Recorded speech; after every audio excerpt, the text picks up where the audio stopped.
এর আগের আয়াতে আল্লাহ পাক মুমিনদেরকে তাকে সাহায্য করার বিনিময়ে সাহায্য পাওয়ার নিয়ম জানিয়ে দিয়েছেন। এখন প্রশ্ন আসা স্বাভাবিক যে কাফেররা কি তবে আল্লাহর সাহায্য পায় না? এবার আল্লাহ পাক বলছেন, এবং যাহারা অস্বীকার করিয়াছে তাহাদেরকে তিনিই সাহায্য করেন, তবে তাহাদের ভাগ্যে ধ্বংস অবধারিত এবং তিনি তাহাদের কৃতকর্মকে বিনষ্ট করিয়া দিবেন।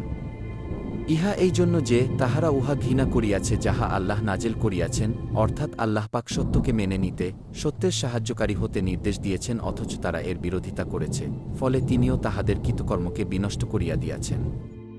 অতএব তাহারা কি পৃথিবীতে পরিভ্রমণ করে নাই এবং তাহারা দেখে নাই যে তাহাদের পূর্ববর্তীদের পরিণাম কিরূপ হইয়াছিল?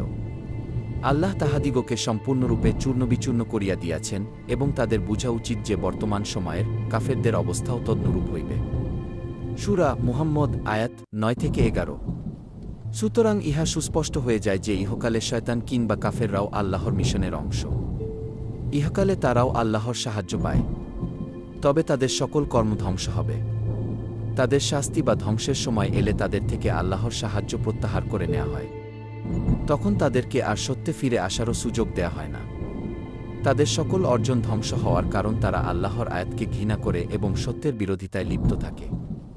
তাদের এই শাস্তি আল্লাহ পাকের সুস্পষ্ট প্রতিশ্রুতির অংশ, কারণ আল্লাহ পাক সত্য জামাতকে বিজয়ী করার প্রতিশ্রুতি তার সকল কিতাবে জানিয়ে দিয়েছেন।